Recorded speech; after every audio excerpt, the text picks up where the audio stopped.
मैं आज आपके साथ DSSB LTC का एग्ज़ाम का रिव्यू शेयर करने वाला हूँ। मेरा एग्ज़ाम 17 अक्टूबर 2025 को फर्स्ट शिफ्ट में था। मेरा कुल अटैम्प्ट 187 है।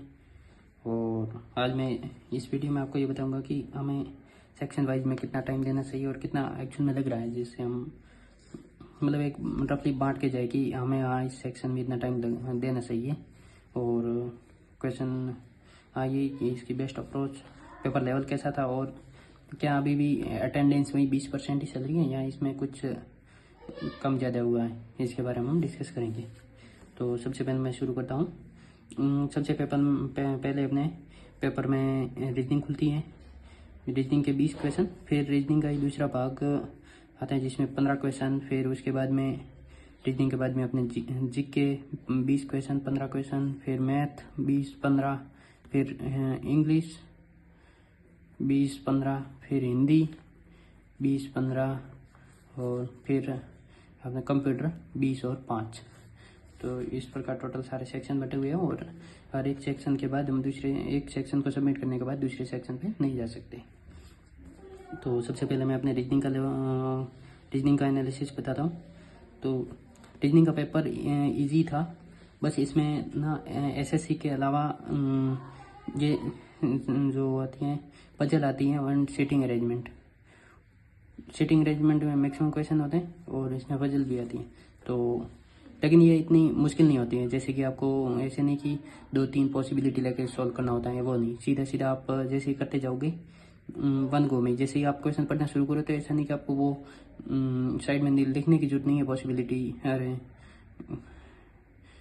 वो सीधा आप जैसे जैसे आपको क्वेश्चन देख कहता जाए वैसे वैसे करता जाओ और फाइनल में हो जाएगा। मुश्किल से 1-2 क्वेश्चन मिलेगा जिसमें आपको डबल पॉसिबिलिटी लेनी पड़ेगी। सारा क्वेश्चन एक से ही सोल्व हो रहा है, सारे क्वेश्चन एक पॉसिबिलिटी से ही सोल्व हो जाएंगे। फिर और इसमें तो बस ऐसे कोई है नहीं, तो सारे आप आसानी से पूरे 35 में से 35 कर दोगे। मैंने 35 किए। इसके बाद में जीके इजी से मॉडरेट ही हैं, जिसने सारे क्वेश्चन अच्छे से एक एक सब्जेक्ट पढ़ रखी हैं उसके लिए जीके इजी साइड ही मानेंगे हम। इजी से फिर भी मॉडरेट हम मान लेते हैं। इसमें टोटल सबसे ज़्यादा ना इसमें जीके में वेटेज है पॉलिटी के 7 से 8 क्वेश्चन। और क्वेश्चन इतने नहीं कि इसमें डीप ऐसे नहीं आ रही कि आपको 2-3 है वो ABC और फिर इसमें से कथन 1 से 2, वो स्टेटमेंट बेस्ड नहीं आ रहे हैं, नॉर्मल सीधे वन लाइनर आ रहे हैं। आपको अगर आपने पॉलिटी के बेसिक्स नॉर्मल पढ़े हुए हैं तो भी आप अच्छे से क्वेश्चन कर लोगे।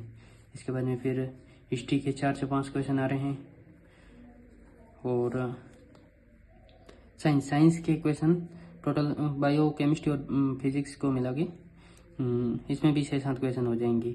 इकोनॉमिक्स के 3-4 क्वेश्चन थे मेरे शिफ्ट में। करंट के मैंने सुना 12 शिफ्ट के अच्छे खासे क्वेश्चन थे, लेकिन मेरे शिफ्ट में क्वेश्चन करंट के 2-3 क्वेश्चन ही थे। इसके अलावा स्टैटिक जीके के 3-4 क्वेश्चन, ये सारे इजी साइड ही थे, कोई इसमें है नहीं। तो मैंने टोटल इसमें 29 अटैम्प्ट किए। बाकी मैंने इसमें कोई वो तुक्के नहीं लगाए, जो आते थे इस वन को मैं वही किए। फिर इसके बाद में मैथ्स मॉडरेट, इसलिए नहीं कि क्वेश्चन की वो बहुत ही बड़े बड़े हैं या फिर उसमें ऐसे फॉर्मूले लग रहे हैं जो हमने पढ़े ही नहीं हो, इसलिए क्योंकि इसमें लेंदी है। आप किसी भी क्वेश्चन मतलब 50% तो क्वेश्चन ऐसे होंगे जो आपको सीधा सॉल्व हो जाएंगे, बाकी 50% क्वेश्चन इसमें ऐसे होंगे जो जिसे आपको पूरा कैलकुलेट करना पड़ेगा, लेंदी है, बड़े बड़े भाग देने पड़ेंगे।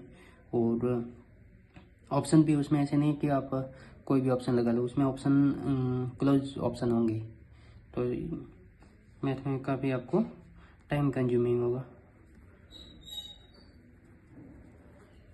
इसमें आप ना सबसे बेस्ट यही रहेगा कि आप कोई ऐसे क्वेश्चन हो जो आपको लग रहा है कि इसमें मुझे टाइम लगेगा, पहले से देख के लग रहा है, तो फिर आपको स्किप करना चाहिए।